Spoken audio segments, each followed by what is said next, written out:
Dude, Carl's Jr. Charbroiled Double Deals just popped up on my timeline. The California Classic Double, the Jalapeno Double, and the Double Cheeseburger, $2.99 each. How'd they know? The algorithm, dude. Charbroiled Double Deals for $2.99 each. Only at Carl's Jr. Available for a limited time. Price and participation may vary. Price higher in Alaska and Hawaii. Tax not included.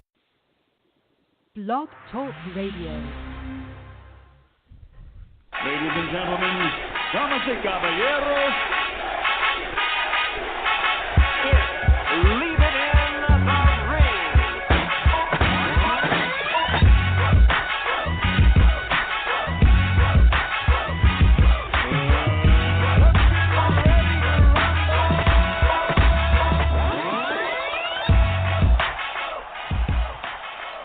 And welcome back to another edition of LIITR Radio. I'm your host, Dave Duenez, with my co-host, Mr. Gabriel Montoya. Well, it's down to the last day of April before we walk into Cinco de Mayo weekend here, Gabriel. And the big fight on Saturday between Saul Canelo Alvarez versus Danny the Miracle Man Jacobs is going to happen on DAZN on Saturday night. A lot of build-up, a lot of hype about it. I'm actually very excited about this fight. I could see several things happening in this middleweight brawl. It's by far one of the best middleweight fights for this year that's scheduled. You know, no Triple G is going to be making his June 1st appearance on DAZN, but it's against Steve Rose, which really nobody knows about. So not much excitement there. Just excitement for him to debut, I guess, for his fans on DAZN. Anyways, we've been gone for a minute. You've been busy with your work and stuff, so that's why we haven't been able to get on live at 5 p.m. Pacific time, 8 p.m. Eastern time.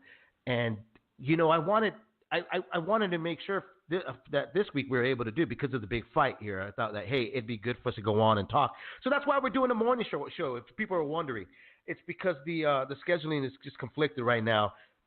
I believe this to be the last week, though, right, Gabriel? That we're going to be in hiatus. We'll be back on a regular scheduled program on Monday at 5 p.m. Yeah, I believe so. I'm pretty sure that this will be the last Monday. This coming Monday that our show opens on Cinco de Mayo, which is tough because with this Canelo fight, it's also a very somber weekend. It's the death of pay-per-view, Dave.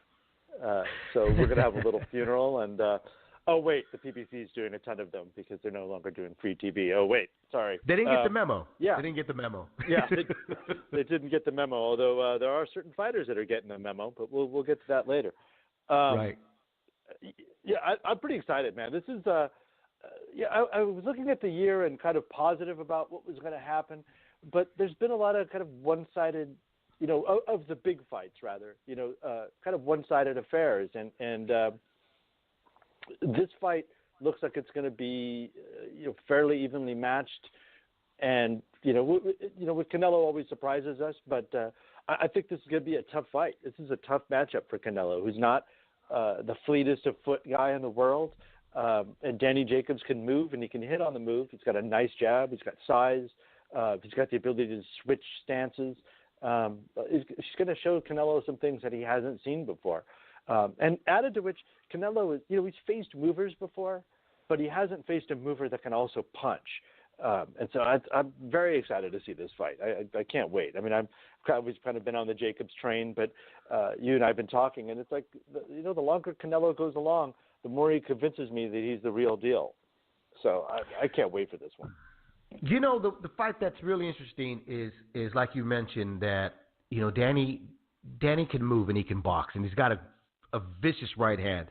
And the fighters that have given Canelo problems have been boxers, guys that move, guys that he has to be on the hunt for. Canelo is a natural counterpuncher. He's a guy that if you want to walk in with him, he's going to invite that. It's just more of his territory if you want to stay in the pocket. But if he's got to chase you down, if he has to cut the ring off, if he has to, shorten the distance by using footwork, that's not really his forte. So this what makes this fight very interesting. A lot of people counted out Danny Jacobs before he even stepped in the ring against Gennady Golovkin. A lot of folks, predicted that as soon as Golovkin touched him on the jaw that he was going to crumble because Sergio Mora had dropped Danny Jacobs.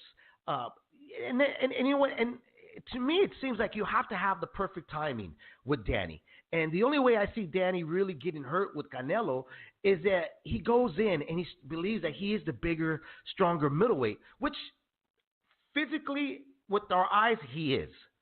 But Canelo is a short, stocky guy that, do you really want to make that kind of mistake and go in there and find out if Canelo can hurt you? I don't think that would be the right game plan for Danny Jacobs, Gabriel. I truly believe that what they need to do is stick behind the jab the way they did with Triple G.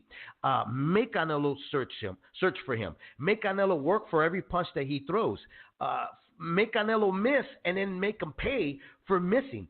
Those to me would be the keys to victory for Danny Jacobs. Canelo, with a knee brace, I just wonder, is he going to be able to catch up with them? Has he learned anything from facing the Mayweather, Laura? Has he figured anything? Even Austin Trout, has he learned from anything? Because when he fought Gennady Golovkin, he fought one style, which was a pressure fighter. And we also saw that he didn't do too well when Gennady Golovkin started to get on that back foot and move. That's the thing, Canelo he's a patient guy. He knows that, even if you're moving, if you're not normally a mover, you'll stop moving eventually. He tries to get to your body, but he fights at a very patient champion's pace. Reminds me a little bit of Floyd in that regard. It's like, we're going to fight at the speed with which I want to fight, and that's how it's going to go. And so I'm curious about this. What kind of fight Danny decides to have? And I agree with you. I mean, he is the bigger guy. But Canelo is wide and thick, He's bull strong. He's already able to carry the weight of 168 and do so effectively. Not against the most top tier opponent in the world, but still, he was able to do it. And he's talking about moving to 75, which could also just be hype. But is Danny durable? And there's also this rehydration clause, right? That they have right on the day of the fight. They learned from Triple G's mistakes, and it really wasn't a Triple G mistake, but they didn't get it locked down in the contract how much he could weigh, and then they complained he was huge the next day. This time around, Danny's going to have to make weight again in the morning, and it's going to be interesting to see how he recovers through the rest of the evening, heading into the fight, as he tries to put on some more, water weight or whatever and rehydrate. I'm not really a fan of these second day weigh-ins. I just think, if you're going to do that, like, you're already hamstringing a guy. I honestly think they're kind of dangerous. If somebody's already dehydrated down and they can't fully hydrate because they've got to keep that process going for another day, someone needs to explain to me how this is more safe. I know the goal is to get guys to fight at their natural weight, but the way to do that to me seems like you would weigh them all year round and make this a year-round job because of the weight and because of whatever division you wanted to campaign in. That seems to be the way to move people, not doing it at the last minute. But boxing's a medieval sport in the way it looks at medicine. It's just and the body. It's completely ass backwards. Fat trainers and telling guys how to lose weight. Yeah. Well, I was going to say was boxing is a poor man's sport, but it's run by rich men. And there's a lot of money with Canelo. So, this clause of weight, hydration, it all has to favor a particular person. I mean, even judges. I heard that, what's her name, Bird? She's going to be part of the judging. So, I mean, there's a lot of things against Danny Jacobs. And he, the good thing is, though, he sees it. The way he's been treated, he mentioned it. I haven't been treated like a champion. They're making me wait. They're making me do this. He's jumping through the hoops. So he's fighting before even getting into that ring. Can it exhaust a fighter mentally, or can it make him stronger? It all depends on the fighter himself. How he uses it in the ring, how he uses it as motivation is part of the deal as being a fighter. Not every fighter gets a smooth cruise. There's still a lot of fighters out there that have to fight for respect. And Danny Jacobs, in my opinion, is a throwback in terms of fighting for respect. He doesn't have the respect of fans. A lot of fans think that he's going to fold over with Canelo, that they're not giving him a really good chance. Me personally, Gabriel, I don't know what you think, but to me, this is a 50-50 fight here. Both men can get hurt. Canelo hasn't shown that he's got hurt being in the higher weight divisions. because it was Jose Cotto that hurt him back when he was 140. But who's to say he can't get caught clean and not see a shot by Danny Jacobs, who is a strong, big, fast middleweight? We all know Danny Jacobs can get hurt, but at times when I see Danny Jacobs get hurt, it's because he makes that minor mistake by staying in that pocket too long sometimes, and he gets a little over anxious and wants to trade and doesn't realize that his best trait as a fighter is box and move. Yeah, I think Danny would not serve himself well to stand and trade too long. It's got to be like Triple G. Don't get greedy. But I think also, because it's Vegas, and, as Oscar De La Hoya pointed out, anybody can lose in Vegas. He lost to Felix Trinidad in Vegas. Right. I believe the second Mosley fight was also in Vegas, if I'm not mistaken. Yes. Mandalay Bay. So, nobody knows better than one of the biggest biggest stars the sport's ever seen that anybody can lose. But yeah, it's, I'm looking up the judges right now just to make sure we've got who we've got. But I'll find it. Oh, Dave Moretti, Glenn Feldman, and Steve Weisfeld. These are actually good. Yeah. Adelaide Bird was on the list, but she didn't make the cut. But I still want to. I don't know. And we talked about this a long time ago. That people. There was this idea that the Adelaide Bird was a shitty judge and made bad decisions, but there was also close fights in which she got it right. And as Bob Bennett, the NSAC, the Nevada executive director of the Nevada State Athletic Commission, said to a reporter who was trying to brace him. And my theory was that reporter listened to everybody around him talking, didn't really have a case of his own, and decided to be opportunistic and take that moment to take on Bob Bennett. And Bennett challenged that reporter. You tell me. I've looked at her record over the last 3 years in detail. You tell me what are the bad fights. And that reporter just went, and repeated his same thing, which was an emotional plea, not a fact-based plea. So I tend to kind of think, Adelaide Bird has been vilified a little bit more than she probably should have. There was a really good piece out about her, that kind of looking at her decisions and pointing out that in close fights she actually has gotten it right sometimes. So I think that's all, it's a very misogynist sport. A woman makes a mistake, particularly a woman of color in this game, and everybody's going to go crazy and brand her, even though we've seen worse judges that are men also just keep getting the same jobs and not the same outrage. But, I'm a little bit sidetracking here. Do you think Jacobs is going to use his southpaw stance to open? Or use it I at don't all? see. I think the only time. Well, I don't know. That's a good. If I was him, do you test the water with that with Canelo? I mean, Canelo hasn't faced a lefty since Laura, if I remember correctly, and we saw that Laura gave Canelo a lot of problems, So being tall and being that he has a good jab, I would suggest that he kind of flirt with it to see, because you want to try to give the shorter, stockier guy different looks. Because the thing, too, is that Canelo is the short. He's 5'9", reported, right? That's what they reported. He's 5'9". Normally, the 5'9" guy, the shorter guy, wants to get in close to work that body. So he's got to work that. But if you give him a different angle, where now he's got to be worried about a left hand coming straight down the pipe, that might confuse him a bit and suggest for him to kind of retract from that game plan and start stepping backwards and wait for you to throw the punch so you can counter. That would be my sense that Canelo would automatically adapt to, which is you show me a different look, then I'm going to stop and I'm going to kind of readjust to what you're doing, which might be a terrible plan in terms for him because Danny Jacobs is so tall. I'm interested if Danny Jacobs, if they're working on that in their camp, man. That would be really interesting in my opinion. Well, the two fights that I thought Canelo arguably lost was Austin Trout and Erislandy Lara. Yeah, I thought he lost that fight too. Yeah, I also thought he lost the first Triple G fight, but it's interesting. I mean, these are the same judges that were in the rematch for the Triple G fight. So Golden Boy was like, let's go back to that well. So that's kind of interesting to me that see how this goes.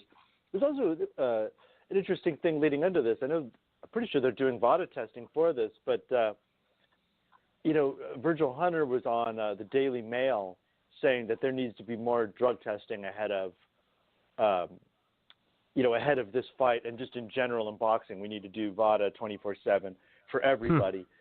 And it's just interesting coming from a guy who was offered VADA testing when he was training Andre Ward for the Edwin Rodriguez fight, and Rodriguez ended up going 24/7.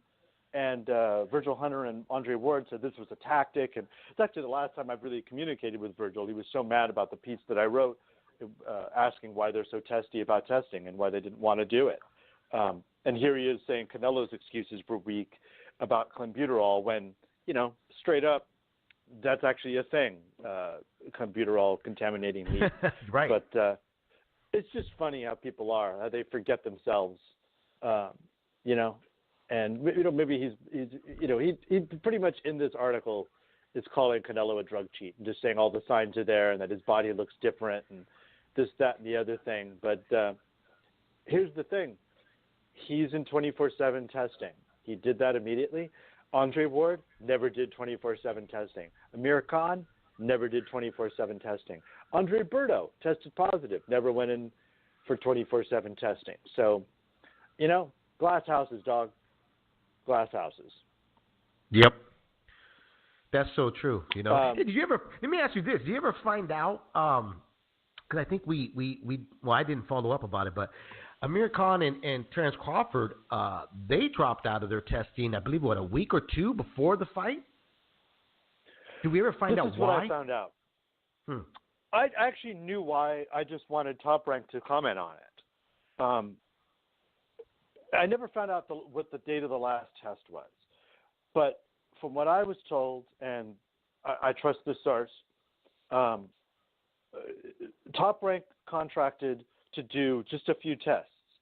Probably, it sounded like 4 to me is what I understood, but I could be wrong, but I don't think it was more than that. I was told it was just a few tests. And then it ended. So when you saw that tweet from VADA, which was like about a week and a half before the fight, that Amir Khan and Terence Crawford had successfully completed their drug testing, that tweet probably comes off of the results coming back.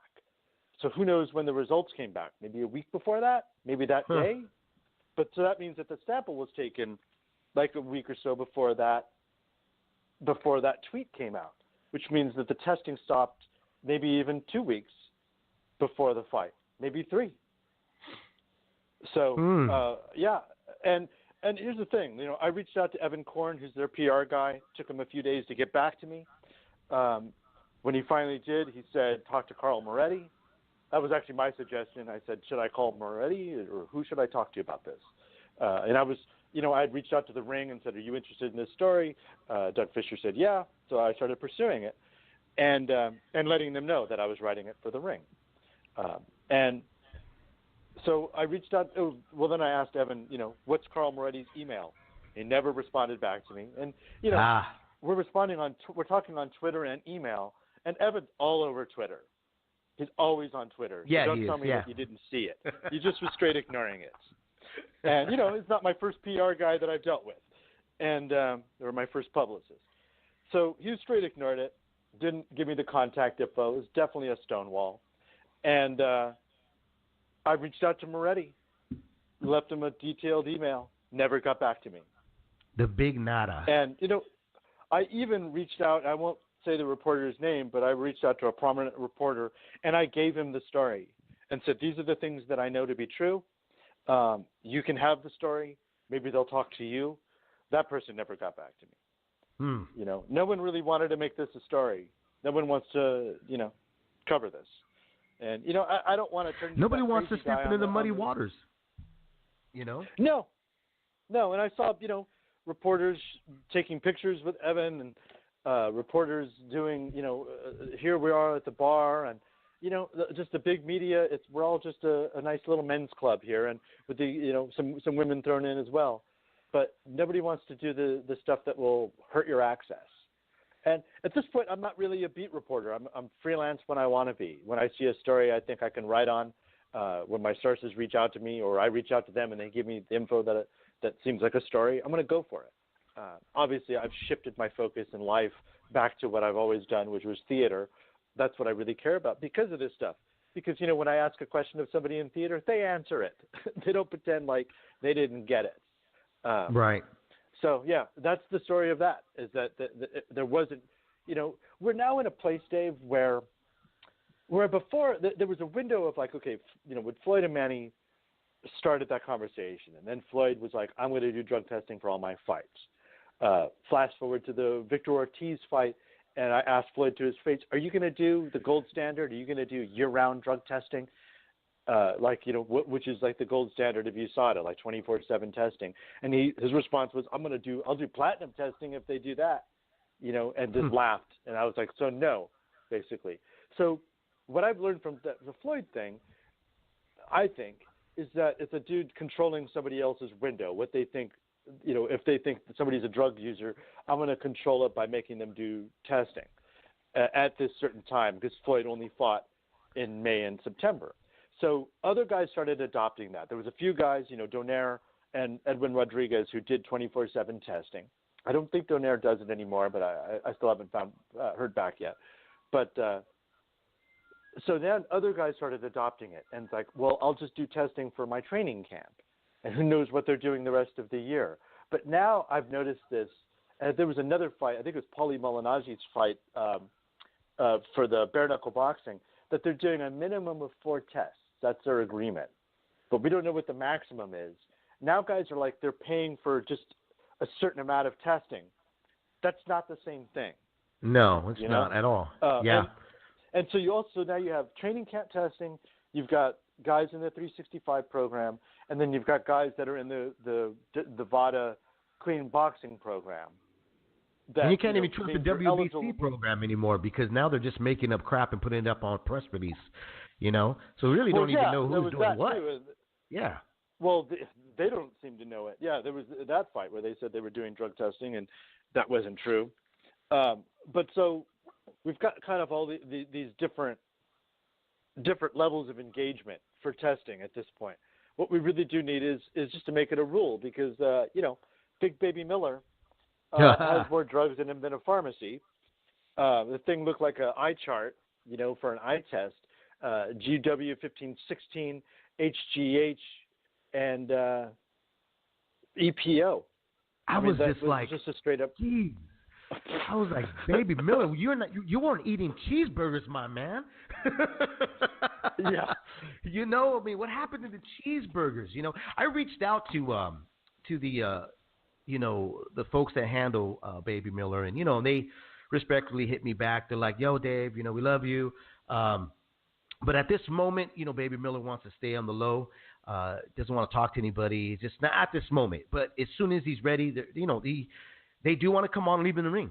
They do want to speak to us here live on the air. I've always said this. Even going back with Sugar Shane Mosley, we've had Shane on. We've had plenty of guys that have been popped. Plenty of stories that you broke and we brought on live here on Leaving the Ring. Some people sit back and say, why would they do this? Sometimes when you're so hungry to get to the pinnacle of your career, that you throw away all the sensible stuff. You shake the hand with the devil, and that's what Miller did here. How foolish can you be to think that you were going to get away with it? And I'll guarantee you, man, whoever gave him those drugs says, listen, it's a new drug. They're not testing for this probably. They shouldn't be testing for this. You'll get away with it. And the guy took this chance to completely ruin his name and his career, because this is what he's going to be known for. But now also, it makes you wonder, or was he doing this the whole time? And that's why he's so big, but could throw a bunch of throw a bunch of punches. And so, like, when you get to this level and somebody goes, yeah, dude, we're going to be doing VADA.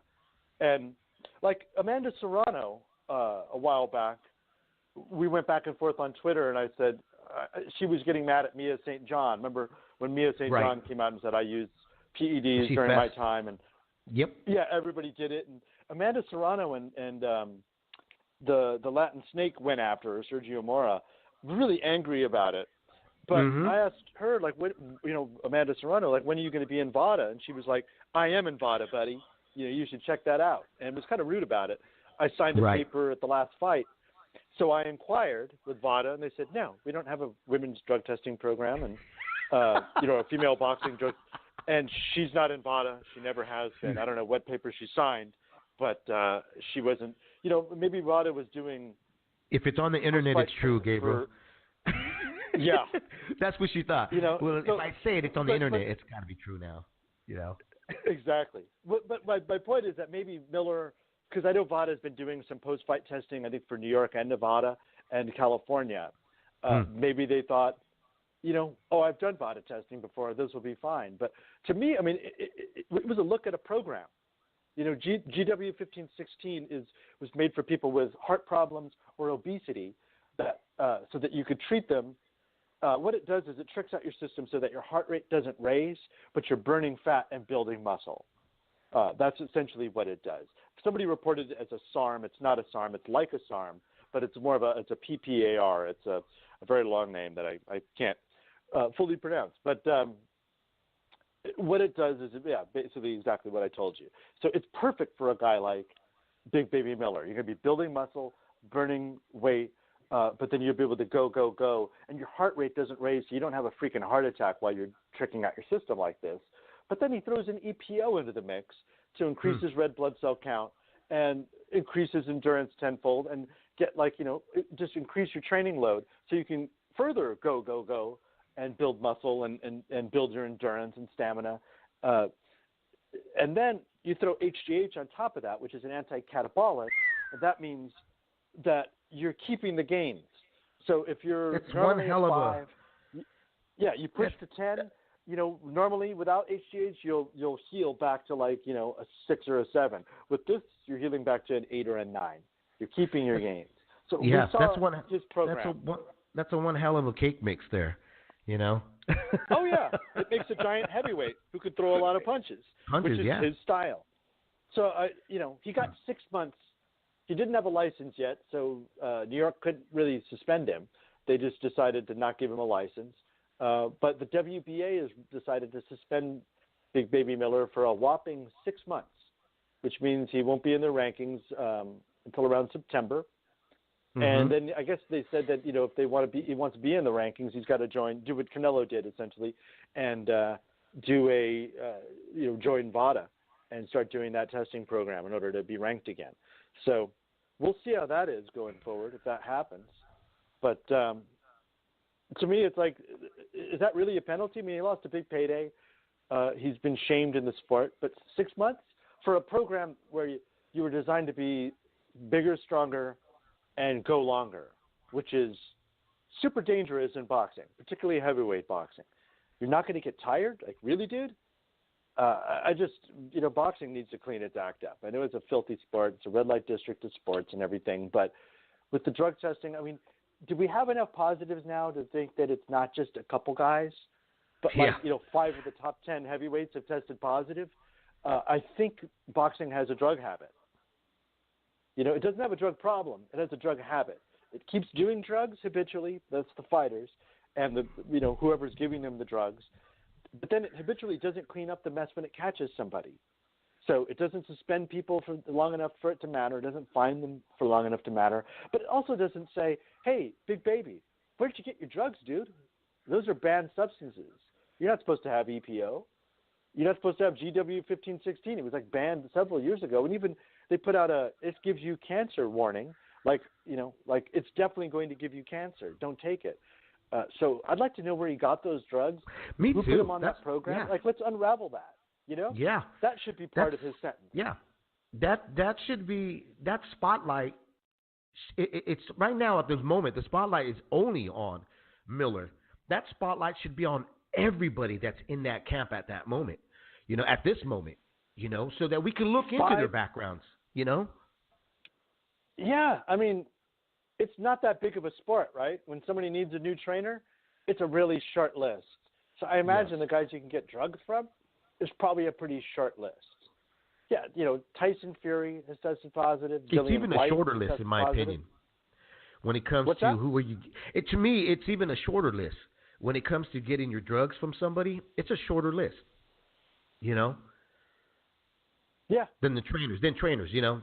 But yeah.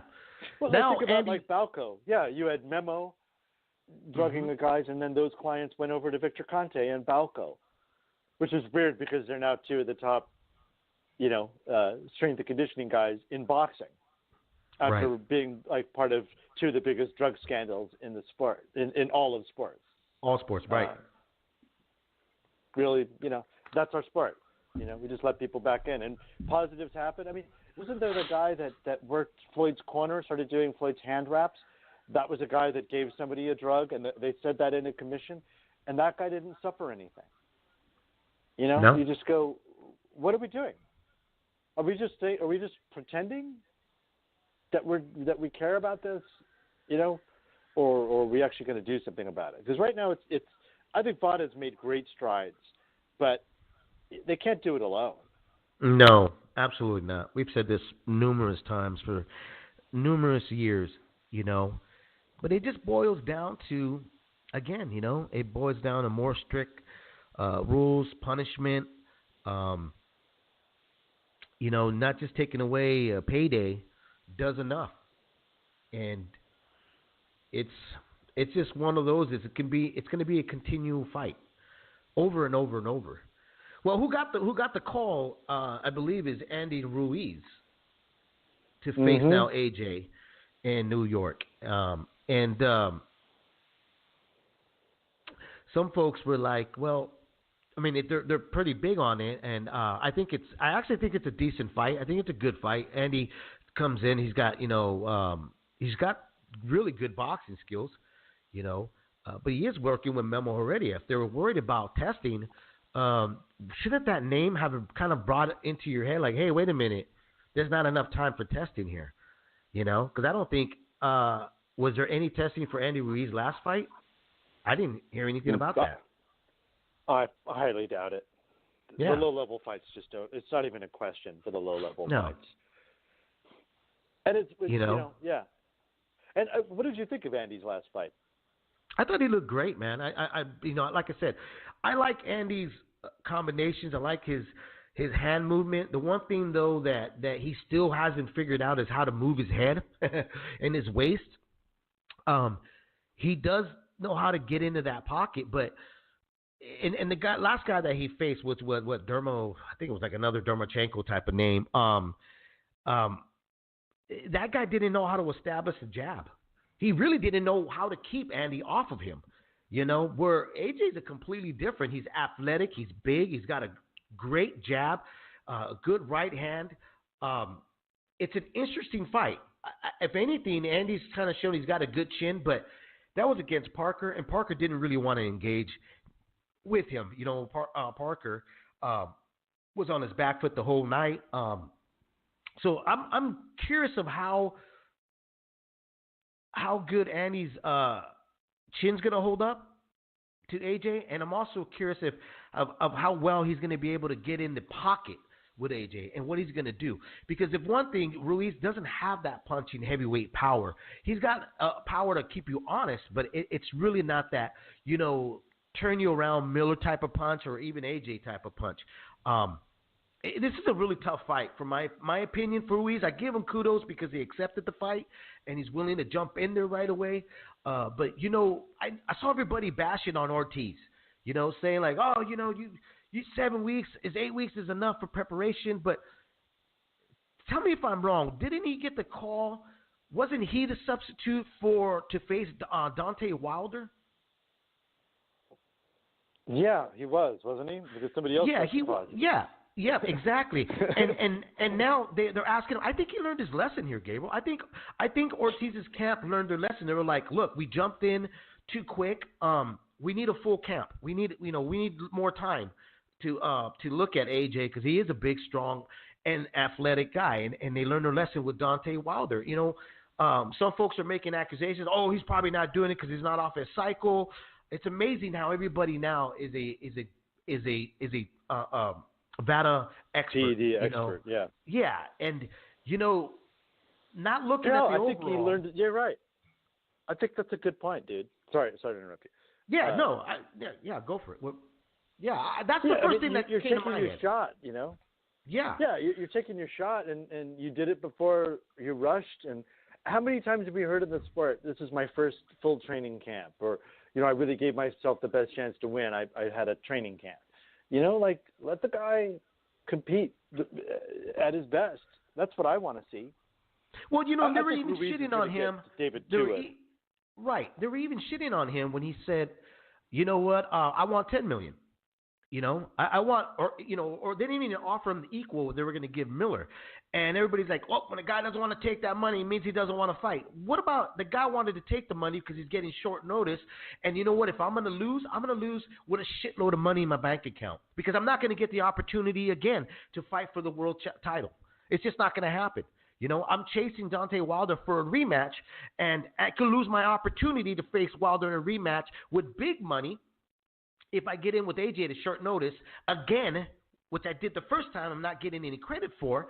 And guess what? I'm going to go for short money. If I lose, that's it. I may not get that opportunity again to make big money. So I think what he did was, say, hey, let's go. If we're going to take this opportunity, this major risk, I need to get paid for it. I need to get a lot of money for it. So I don't blame their camp. For folks to sit out there and say, oh, who is this guy? Nobody even knows him. Well, you're talking about him. How could you say nobody knows him if everybody was calling him the boogeyman of the heavyweight division? Yeah, that's I didn't see Deontay Wilder running back in for a rematch. Yeah, and the same guys that are excited about Triple G's rickroll on boxing fans, and that he's getting paid, and all that stuff. We can get into the Triple G stuff in a minute, but it's just weird how boxing fans are, and they don't understand the business of it. That I don't, I look at stuff like Errol Spence talking about, oh, I don't want to fight Crawford, I've got other fights, and it's kind of upsetting, but I can understand it. But I'm not crazy about guys talking about business and pay-per-views and all that kind of stuff. But at the same time, it is a business, and for those guys that aren't going to be Errol Spence, like a Louis Ortiz, they've got to be smart about their moments, and they have to value themselves a little bit and say, you know what, I can be patient. I'm in the PBC universe. I probably can get my shot at Wilder again. So let's just go that route and just be safer. It's a short business. But you're right. If he gets knocked out again by AJ, there's no way he gets that shot with Wilder, and that's a fight I think that's more winnable for him than the fight versus AJ. I think AJ would get him. You know what a lot of fans don't, even media guys don't get, is that he gets knocked out by AJ. He gets knocked out for $2-3 million. It's, folks, well, that's a lot of money. But after you pay your taxes, after you pay your camp, et cetera, you're left with an X amount. And trust me, $1 million doesn't go a long way nowadays, okay, here in the States. So he gets knocked out, gets $2 million. That reduces his price. That means that he's going to have to fight more often and longer in his career than he would have had to if he would wait to fight for a title for a big chunk of money. And you know what? Kudos to whoever who's running his career, to sit there and go, look, this is a major risk. Or even Ortiz might have thought this is a big risk. I'm in my late 30s already. Everybody thinks I'm 68 years old for some fucking reason. So I'm gonna fight. If I'm gonna take this risk, give me a shitload of money so that I don't have to continue to fight 10, 20 more times for the next 10 years to make up what I lost. Because I decided to do something stupid, jump in the ring for a short-term money amount, and they used it as a business move. It's just so crazy how I hear fans and media people that initially bitch about when a fighter's not smart in the business department, but then immediately when they are, they're idiots because they give a shit about their life, their long term for their family, how their family is going to be set up. Errol Spence, you mentioned him. Here's another guy that everybody's like, well, we need to make that fight. Errol Spence is like, I don't want to do that right now. Why? Because he can make a shitload of money fighting these other guys that are in his own realm before he holds down and fights Terrence Crawford. Whereas Terrence Crawford, that's a different path that he chose. It's a shitty way of looking at boxing, but you know what? I've gotten used to it. I've looked at it and say, well, this is the reason why this happens. This is the reason why this is going to happen. When Gennady Golovkin announced that he was going to fight Steve Rose, I saw people going nuts about it, going crazy. Oh, my God, I can't believe this. They jumped off there. I'm off the Triple G wagon. I'm no longer on that train anymore. And I was thinking, did you guys really think that he was going to get in and automatically go after Demetrius Andre or Billy Joe Saunders or anybody of that effect to mess up his chance of making another major payday against the winner of Canelo and Danny Jacobs? Absolutely not. That's why they took so long making a decision of who they were going to plant their new flag on. And they chose DAZN. Big money there. So DAZN too as well is in the Gennady money making, and they understand that, hey, we can't put them in tough yet. Let's see, let's milk it as long as we can. Yeah, and you're introducing them to a new subscriber base and all that. And you gotta try to build some subscriptions with him with a few fights. Steve Rolls is, it just reminded me of that the Rick roll, never gonna give you up, never gonna let you down. Give you up. That's when all the Triple G fans were doing. They're like, I don't care that it's Steve Rolls, Triple G. I'm never gonna give you up. You're never gonna let me down, even if it's a short notice or late notice opponent. I don't know. We've been been called haters for criticizing it. I get it. I do. But it's just somebody else made this joke, and I think it's pretty funny. It's so before he wouldn't fight Derevyanchenko because it was too short notice. To fight is fucking mandatory when, he's Mr. All the Belts. But now we've got Steve Rolls. What is he, a long notice opponent? It is what it is. It's just kind of funny. It's the facade that these guys have created. Mexican style, the people's champ, the people's promoter. These are terms that are being thrown out there, and they get stuck in people's heads, and then when it gets mixed in their head, and the idea of this is real. That's exactly what's going on. It's just to kind of blind you to see what the real actual chess moves are happening. It's a great way of making people believe certain things that are happening that's not even there. I knew all along, that this was a gimmick. Mexican style. It was a gimmick. All the bouts matter, all this stuff. It was a gimmick because it only mattered until you were actually confronted about really doing it. Then things change. Well, it's a business move. You got to understand the sport. You got to understand the business sense part of this sport and blah, blah, blah, blah, blah, blah, blah, blah, blah. Yeah, actually we did. But now we're just calling you out on it because you were saying that we didn't know. That for once we're going to get a guy that's going to come in and do the right thing for the sport. Not concerned about money. Triple G, he doesn't care about money. I'm so dude. I am so thrown back with Abel Sanchez, and how many people are now shitting on. Even before Abel Sanchez, Tom Loeffler was not even dropped yet, and people were shitting on Tom Loeffler. Yeah, it was kind of amazing to watch that. He doesn't need Tom now. He's, it's like, dude, that guy made him into a star. Yep. And Abel Sanchez gave him an identity with Mexican fans. There's no two ways about that. No, we even saw in that last 24/7. Oh, we always go down and eat at this Mexican restaurant, eat this Mexican food. I'm practically Mexican now because I eat Mexican food and I hang out with a Mexican trainer. And at the time I was pretty offended by it.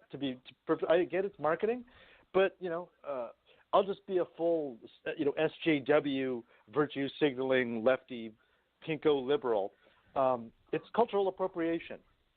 You couldn't stand on Kazakhstan, so you stood on Mexico. But then when you got a $100 million contract after 9 years, setting records for knockouts and title defenses in the middleweight division or matching them, all of a sudden you tell your trainer he's going to have to take a pay cut to less than half of what he used to make. Nothing says I don't care about money and I'm loyal to my Mexicans like that. It's pretty egregious. I get that maybe he's at a level where he feels, he can do it on his own. But here's the thing: Triple G's said in his statement that it was not about his training. He's a great trainer. He's a Hall of Fame trainer. It was about the money. He wanted him to take less money so he could have more money. That's just the bottom line. That's how it happened. There's no other way to spin it. Yeah, there is no other way to spin it. Abel didn't make adjustments, or it's just not working anymore, and those Canelo fights told me that. No, he blamed the judges. He blamed Golden Boy and corruption and all that. Everybody else, and he didn't blame Abel. He wanted him to take less money. And when his trainer was honest after the fight, said, "Hey, I think my guy lost. I'm not the one that was judging. The judges obviously saw something different than we saw." He took it gracefully. When at a time Abel was talking a bit too much for my taste and for a lot of fans' taste, But here's the thing: is that we've had numerous trainers. We've talked to numerous trainers on Leaving the Ring for the past 10 years that we've been live on air. Me and you, myself and you, we've gone to gyms, we've worked in gyms, trained in gyms, spoke to trainers, and a lot of folks don't get this, but let's say 6 or 7 out of 10 trainers rarely ever get paid by their fighters. A lot of these trainers are actually putting up their own money, cutting out of their own family time, out of their real job to come and work with a fighter. Fans don't see the sacrifice that trainers do for their fighters. What they want them to do is just to shut up and hush. Oh, you made a lot of money. How do you know that? How do you know that this man didn't put up the foot first to get his guy out there? I know there's a local trainer here. I don't think I should put his name out there. I don't think his name is Tony. Okay, here in Modesto, California. Really nice guy. I've known him ever since I've moved out here, okay?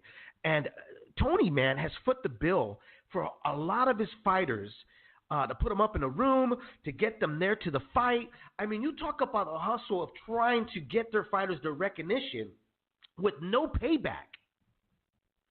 A lot of folks don't get that. There's a lot of sacrifice, not just with the fighter, but the team themselves, to get their fighters to where they're hoping and where they believe they might end up. So when I see guys that are cowboys that, because you walked around with a fighter, and you're, as part of his entourage, and you didn't really sacrifice, you actually reaped what that fighter did, and you're there making a suggestion or criticizing or insulting a trainer that asked for what he, hey, if I'm good at it, I should get paid for it. That's basically what he said. So when I read and hear people go, oh man, he should just stuck what he got, be happy what you get. Well, you know what? When the next time your fucking boss or your company tells you, you're not going to get a raise. I'm not giving you a raise. And you ask, why not? I don't know. I'm not going to give you a raise. I think you should be happy, satisfied for what I'm giving you now. Then you come back and tell me, how did that feel? So I'm all for Abel Sanchez getting paid for what is just due. If the guy worked with them for how many years, had him in the gym, I don't know the sacrifice that man put up to get this guy in there. How many times did he foot the bill? So it's only right that if you're with your fighter, which I mind you, two very close. The last fight was very close. That a lot of folks thought that Triple G won. So, obviously, he was doing his job. The first fight, I saw that he won against Canelo. You saw that he won against Canelo. So, he was doing his damn job. I thought he won easy. Yeah. So right. how is it now? How is it now? Well, yeah, well, he didn't make any adjustments. He didn't do this. He didn't do that. But you are the same folks saying he won that fight. It's just a bullshit way. Triple G fans want it both ways. Yep. He doesn't need Abel, and yet he won those fights. So which is it? Did he prepare him correctly and they won, or not? And this idea that his body punching is going to come back with a new trainer. Oh my God, that is just so ridiculous. Yeah. Because please, the body punching went away because of the opponent. They took it away from him. And they weren't able to make an adjustment to get it back. Okay, but it was also about what the fire that was coming back, and you stopped throwing. You stopped going to the body because you don't want to get caught up to the head. That's just what happened. And, Triple G fans, we've seen this. We've been in boxing long enough to see the cycle. Absolutely. And even the, Abel became the new Freddie Roach. Virgil Hunter was that as well. These guys talk too much for their fighter. But people look at it and it's like, well, Manny doesn't talk a lot. Gennady doesn't really talk a lot. Both of their English isn't the best. But Andre Ward did actually talk quite a bit. We interviewed him on the show a bunch of times, and he'll right. go and go. But not like Hunter, who will really dominate. But we always see fans get mad about that, and it's like they never take into account, like, oh, this guy said this or this guy said that, and it's like, well, one, everybody and their brothers now got a microphone and a camera to stick in their face and ask them questions, so that's why they're talking. I didn't really mind. I mean, Abel was getting, kind of boastful, but isn't that the game? Isn't everybody trying to get quotes so they can have a story? I mean, it's just kind of ridiculous. And, I reached out to Abel, and he was blindsided, man. He didn't see this coming. And, reading some of the stuff out there, he was, when a guy gets famous, all of a sudden there's this new group of people that's helping to run your career, and they've got better ideas. And, I made some criticisms of Triple G as fans online, and I had one of the advisors to Triple G get all mad at me and call me a hater, which is a sign of a lack of intelligence to use that phrase. And you just kind of go, you guys can't even handle criticism, You guys, no. The money went to your head, and so I always used to pump the brakes on. This is a different kind of fighter. He's like Hagler. He's really loyal. Hagler stayed with his people and demanded that they not take a pay cut, that they take their 33 to 3%.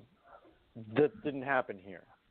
I'm not even sure what, I don't know if K2 got dates in that Triple G DAZN deal, but Triple G's promotional company, which doesn't really exist yet, got dates. That kind of says a lot to me. Yeah. So, I don't want to completely shit on the guy, but I've been kind of pushing back on a bill of goods for a long time, and always kind of being told that I was wrong about it. And I think history's kind of pointed out that you and I were both correct in saying this is just marketing. This is all this is, And we both called this happening. Remember? We both called this. I knew that they were going to cut Abel. Even that first fight with Canelo. Remember, I told you, I go, they're going to cut him, dude. It's history repeats itself in boxing. Boxing is not too hard to figure out. For the ones that are blindfolded, that have those little side guards like horses, I just want to see what's in front of them. Don't bother want to look aside because they don't want to criticize their favorite fighter, the one they're adored by, right? Adoring. But boxing is not very difficult to figure out. It's not very difficult to look at something and say, well, he's going to do it for this reason. I'm not shitting on Gennady Golovkin for saying, hey, I want more of the pot.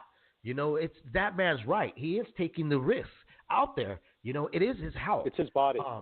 It's his body. Absolutely. But at the same time, there's other folks in your team that have taken these sacrifices, as well, taking away their time, and got you to a point where arguably you could still say he won those two last fights with Canelo. Now, here's the thing. To say this body punching disappeared when he steps in with Canelo, you weren't paying attention. It was way before that. As you mentioned, it's the step up of oppositions. When you get guys like, and hopefully Steve Rose I don't know if he's going to put up a fight. Don't know too much about the guy, but my sense and everybody else's is that Gennady Golovkin's absence of body punching is going to show up on that night against Rose, unless Rose goes out there and has really paid attention and has the left athleticism and the boxing skills to test Gennady Golovkin. But I don't foresee that, because the fact is that they made a strategic move, and they're making sure that Gennady Golovkin's going to get that third fight with Canelo. Canelo's saying, hey, if he doesn't, hey, I'll fight him again if he has a title, or he has to do something to get that third fight. Everybody shitted on Canelo for saying that. And at the same time, I heard people going, I don't want to see a third fight. I can care less for a third fight. But Canelo shouldn't have said that. Everybody forgets that Canelo, here's a guy that was told that everybody said, he'll never step in the ring with Triple G. He does it. Second time, the Queen Bureau, this guy's a cheat. He'll never do the hair test. He won't do 24/7. None of that shit. It won't happen. He did it. He won't stand and trade with Gennady Golovkin. Yep, he did it. Now that he had a fault, he followed everything that everyone asked, not just Triple G's team, but everybody. He doesn't have a right. You're telling me he doesn't have a right to say, you know what, I've fought this guy twice, and I've done everything that they've asked of me. Why can't he do one thing for me? Go get a fucking title. Plain and simple. Yep. Plain and simple.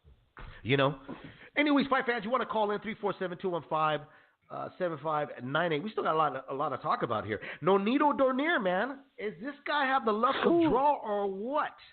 Gets in the World Series of Boxing. The first guy gets hurt, gets injured, so Donaire gets the win. That thing gets injured, he forfeits out of the tournament, so he gets in with this guy named Young, blows him out in the 6th round. I don't know, man. It looks like we're headed to the road of seeing him and the monster, Norway, and Donaire possibly. Unless the monster gets injured and Donaire gets all of the he wins the tournament. He gets the LIITR trophy.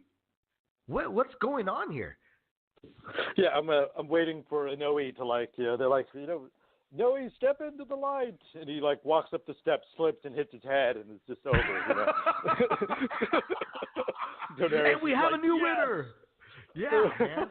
Now, not to say that Donaire didn't deserve it. I mean, the guy, he looked good, looked sharp. Both fights. Yeah, both fights. I mean, he looked strong. That bantamweight division, it certainly has always fit him. He looked more normal when he moved up in weight. He thought he can handle the weight and handle the bigger guys, and obviously we saw he couldn't. Going back down to bantamweight, it looks like that's his division. But the guys that's supposed to test him, especially Tete, was supposed to really, chin check him to see whether or not it was more of a good run for him. I don't think that Donaire was the favorite. I highly doubt he was the favorite. I have to check, but that gets injured. I believe it was a hand injury or something like that, and he decides to pull out. So it's like another, walk through the door, Nonito, and let's see what happens. So I'm hoping the monster doesn't get hurt, man, and injured, because to me it looks like that's going to be the road. Even though I tell you this, Gabriel, I actually was like, man, I'd like to see Nonito and that guy go at it. I think it'd be a fun fight because Nonito is a warrior. I mean, he doesn't back down. He even when he's hurt and he's outgunned, he keeps trying, man. He tries to land some serious bombs. He did it with Rigondeaux. He didn't stop. I mean, he took his beating like a man. Yeah, I mean, the guy continues to be an example, 365 VADA testing, and then here he is going, the guy I've wanted to face all along is Naoya Inoue, who's known as the monster for a reason. It's a big dude, probably, it may not be that long for 118, who knows? And Nonito wants him. He wants him to be in the final, and that's the mark of a champion. I really, Nonito, I think, fame got to his head a little bit. I think it messed him up for a minute there, but I think I know it did. Yeah. I think he looks like a guy on a mission at age 36. He's found his weight class again, and it's really something to see. It just you could see the passion back. It didn't look like he had it for a while. His body was all out of shape. Even in the Rigo fight, I just thought he'd lost his drive. He didn't look good. His body didn't look great. He wasn't focused. He was granted. I think his wife was pregnant at the time with their child, so he was kind of flying back and forth, and he just wasn't centered. And he looks very centered now. His body looks great. He looks in fantastic shape. So I'm curious to see how he does in that. If I know he gets into that final, which we expect him to. Hand speed for hand speed, they're both, I think, there. Noe obviously is going to have the upper and power because he's knocked out guys in such phenomenal fashion. I mean, when's the last time we've seen a guy go out there since Mike Tyson and just blow out a dude with one hit? And Noe, it does it even in better fashion the way he does it. But hand speed and power, Nonito has it as well. I mean, to me, this is not a very I just don't see it being a very one-sided fight. I mean, I would have to say this is going to be no way the Monster's real test, because he's going to be fighting a guy with a lot of experience, a guy that's been at the pinnacle, a guy that's been at the top of the mountain, and a guy now that like you mentioned, let a little bit of that stardom get to his head, that has been humbled down to the point where he's back looking like a fighter. He's not doing the photography stuff, So this is a different creature that I'm seeing with Nonito Donaire, and I think it makes the fight more exciting if the Monster doesn't get injured, doesn't slip walking in to a press conference and fall down like you said and hit his head. I don't want that happening. Please, let's make sure we make it all, because you remember the Super 6 with Showtime, that easily fell apart. A lot of fights that were supposed to happen didn't because of injury, or one guy just didn't want to fight anymore, made up excuses about his back, and et cetera. Watching this, I was like, damn, this bantamweight tournament is starting to fall apart. But if we can get those two little warriors in there, the last two standing, I think it's gonna be a special night, man. I'm excited about that showdown if it happens.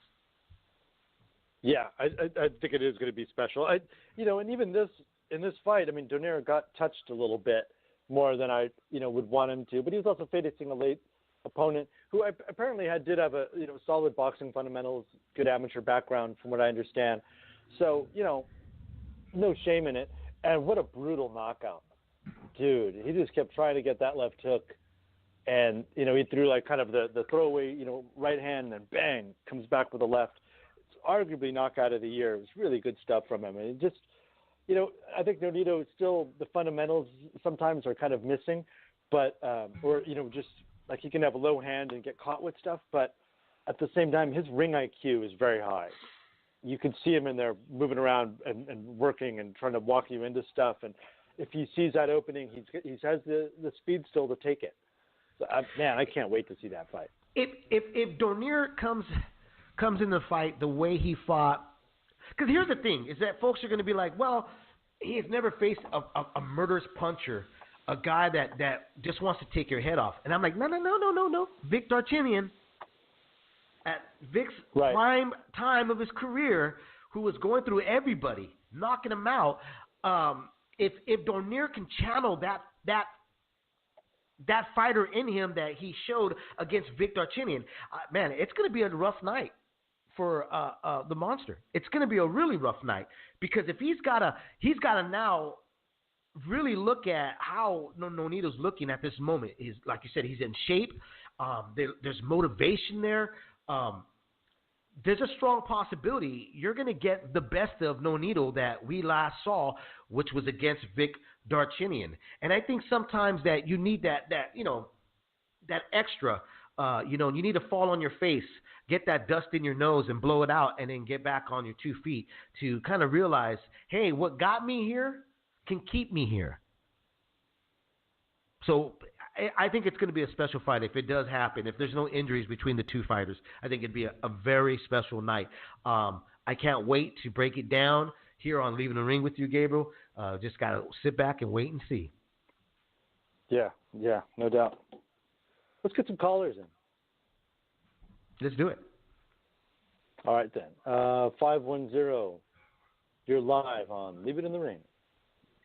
Hey, Gabe. Hey, Dave. This is Fernando in San Francisco today. How you guys doing? Fernando, ¿qué pasó? Oh, what's up, man? Just, in between jobs right now, running around. Right on. Nice day in the city dude. today, that's for sure. Oh, it's beautiful. It's a little cool and breezy, but that's all good, man. I'm not birds anyway, so I kind of like it. Yeah, I kind of like it. Yeah, I like the cool weather, man. Hot weather, I don't like it. I'm real excited for the fights coming up this weekend. The only thing I'm kind of disappointed you guys haven't brought it up yet is that I'm not going to be able to go to Stockton for that Top Rank card on Saturday, man. I wish it was on Friday instead, man. That would have been a lot better, more convenient for me, man. What are you guys' thoughts on Top Rank putting that card on Saturday instead of a Friday, on this weekend? I don't think there's going to be a lot of people. I mean, I don't know. It's you know what? Well, I mean, this day and age, I hear ticket sales are doing good. Yeah, he's a local kid. I mean, I've seen billboards all over the place, even in Tracy. I was up in Tracy yesterday and on 11th Street, which is right off of Highway 5. They had 2 billboards, I believe. I think it was 2 billboards. No, it was one. One big one for Flores. So I think they'll do all right. I like that kid. Are you going to go to that card, Dave? Are you thinking about going to that card? I was, man. I was ready to do it, but, because it's my birthday weekend, I'm a Cinco de Mayo baby. My mom and my grandmother are actually coming down, so they kind of ruined that. Thanks, Mom. No, I'm not going to go, bro. No, I'm going to be here because my mom called me up. She goes, hey, mijo, ¿vas a tener la Canelo pelea? And I'm like, yeah. She goes, okay, me voy para allá. And I'm like, oh, man. I was like, okay, you can't say no to Mom, man. So that's what I wonder like with the zone.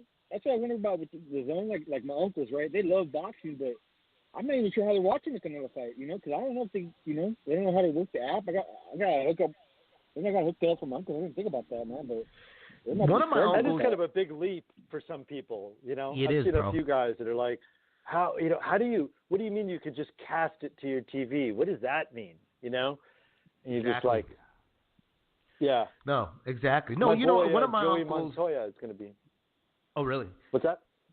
I was saying one of my uncles actually called me up and he's like, hey, I can't find to buy the Canelo fight. And I told him, it's on the app. And when I told him the price, he was like, oh man, okay, and then he would call me later on. He's like, hey, but I can't even put it on my TV. And I told him, well, this is what you got to do.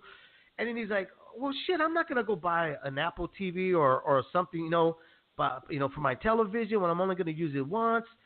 So that's another thing that the hurdle they're going to have to jump over as well, because especially, a lot of old school Mexicanos, they don't want to do none of that.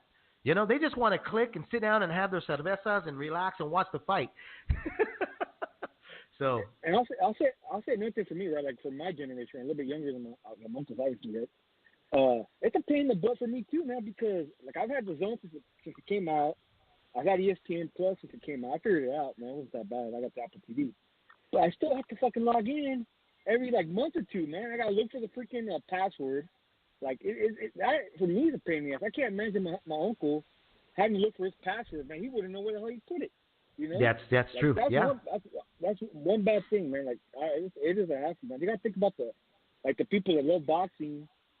Are older too, man. They want to watch the fight too, man. Like that was one good thing about Top Rank. They actually put their pay-per-view on regular cable, but I know it's not available for the zone. Right? You go to a movie theater, which is what I'm talking about. But you also got to look at it this way. I don't think the Zone, ESPN Plus are looking for the,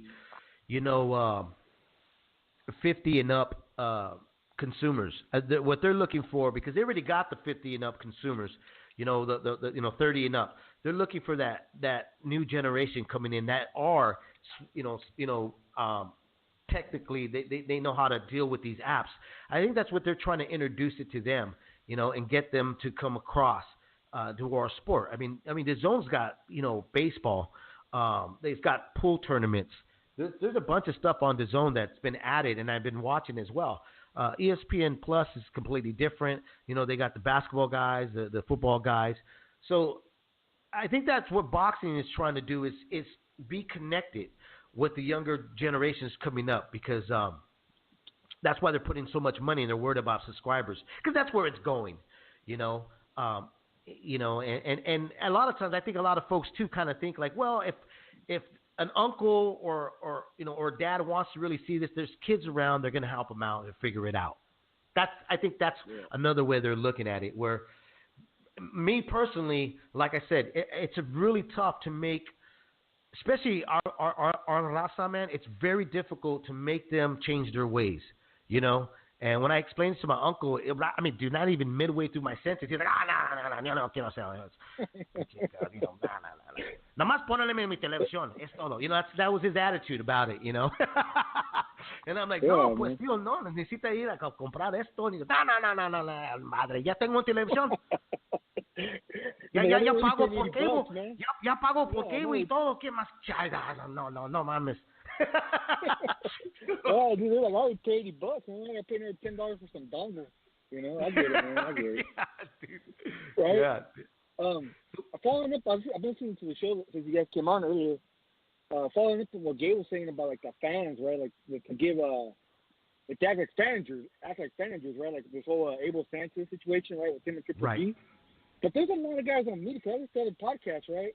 And dude, they are banging over backwards with Triple G, man. People like Michael Montero, Brian Campbell, like they're managers too, man. They're like, he should have taken the $2 million. He should have taken the $2 million, man. That's plenty, man. Why'd you want more than that? And like, hey, man, you take a pay cut, man. You get $10, dude, you're gonna be pissed, man. Exactly, bro. Exactly. That's what I was saying. Speaking as somebody that walked away from a potential gig in this business, but the circumstance would be that I'd have to work harder but be paid less than my last boxing job. That ain't gonna happen. And it honestly, like, I like Brian Campbell, but actually we're all adults, so I can actually offer criticism and not have to always say I like this person. They should be able to handle this. But Brian has been in this business for quite a while, has been toiling away, doing different things, blog talk, doing some announcing. But, he just re-upped, I think, with CBS, got a new contract.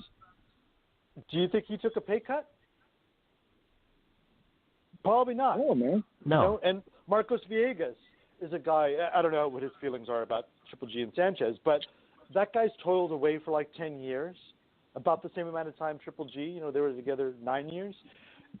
And now he's on TV doing, ringside reporting and the unofficial scorer and sometimes calling fights. And, that guy probably didn't take a pay cut. He probably got a raise. You toil away at things for 10 years and they pay off. Steve Kim has toiled away for 20 years and now is working at ESPN. Do you think he took a pay cut? Probably not. So all these guys that it's like they do as I say, not as I do. I don't know what Steve's opinion is about the thing either, but I know he's actually kind of tight with Abel. But, just saying, if you really look at, where boxing is right now, even, particularly with, the zone and all that getting in the mix, there's a lot of boxing media guys that are cashing in, being shoulder programming people or what have you. None of those guys are taking pay cuts. They're all dipping in and getting paid because they put in the time. That's how it should work. I'd always thought America was a meritocracy. So this idea that, I'm actually going to throw the race card down. Speaking as a Mexican American in California and looking at the country, how it is right now, and particularly this racist president who doesn't want, undocumented workers. And then you look at how many people, all his golf courses and resorts and Mar-a-Lago, how many undocumented workers, or there was a story that came out today that he hires limited visa people so they can pay them little and kind of hang that over their heads essentially, that they have a short-term visa. It's Mexicans and people of color, Latin American people that come and do the work here, we're expendable. And to me, when I looked at this, I was like, this is kind of typical how Mexican workers get treated in this country. They want our work. They don't want to look at us. They certainly don't want us speaking our native tongue. And we're expendables. You can discard us if we complain about anything. And that's kind of what happened to Abel here. And everybody is falling in line to defend Triple G's treatment of him, which is bullshit. How many interviews have all these guys done, and how many of these guys' careers have benefited from doing those interviews? It's hypocrisy. Honestly, dude, I feel like people have been banging over. I don't hate Triple G at all, man. I really don't. I'm a fan of his. Or at least I was. I love watching the fight. Yeah, I was a fan of his up until he wrote that letter to the NSAC trying to get Canelo permanently banned or whatever the fuck. You know, I didn't like that. But the amount of fans too and some media have bent over backwards to further narratives for him almost since the beginning. People are avoiding him, Mexican style, hashtag all the belts, all these narratives and excuses that they have consistently made for him, like since the beginning. It's crazy, man. Like my mom won't make that many excuses for me, man. My mom won't make a single excuse for me if I act stupid, you know. But these guys, the Triple G, they'll bend over backwards for him, man. They'll say the sky is red when it's blue for him. They don't care. They'll bend over backwards for him, man. What you gotta realize is that these guys, like those guys you mentioned, they're not reporters. I think that's the thing we need to take away is behind them. They're not really media. These are fans that have access to posting and talking about their opinion and defending who they want. I'm not angry about that at all. You know, I don't get angry when somebody says, "Oh, you're a hater." Like I've got tons of emails when last time we were going in on Gennady Golovkin talking about his record that we were haters. You know, "Oh, you guys are just hating on him. There's a lot of hating on leaving the ring and woo woo woo." You know, since I've started leaving the ring, which was called before There Will Be Blood, all I ever did was come on and speak what I saw and the truth of what I'm seeing. I tried. I used to get complimented by other YouTubers and podcasters saying, like, "How do you stay so neutral?" And I say, well, I'm just calling what's going on. Like, I'm not telling you who my favorite fighter is. That's not my job. I think people tune in to hear debatable stuff. You know, I'm not right all the time, but I'm going to make you think about what I'm talking about here. I'm going to give you a glimpse of what we've seen throughout our career in the business of boxing and being part of the media. But now I see more and more it's cringing, you know, where I see guys that go on and they're not even throwing their opinion. They're throwing insults. And they think that that's the way to push the sport, you know, because they're looking more for clicks. It's become more, to me, in my opinion, it's become more of a look at me, not, hey, let's talk about the sport. Well, let's talk about the fight coming up. It's more, look at me. And I also see a lot of these guys are looking for a job with the fighter. They think that the fighter, if the fighter likes their video, it's like the major accomplishment. I never really cared about any of that stuff, and I think that's why we've continued a good run, a successful run on Leave the Ring, you know. But yeah, I mean, that's all I could really say about those guys. I don't listen to them. I don't watch them. I don't give them my time because I already know what I'm going to be investing in is a waste of time. So that's my recommendation to anybody. You know, if you really want to learn about the sport or hear about the sport, I think there's plenty of other podcasts, and that's just ours, that you're going to learn and listen and have a good time with, you know. Because if there's one thing that we don't do here, I don't think we do, is cheerlead. I don't think we've ever done that. We've been accused of it because they don't like what we say, but I don't know.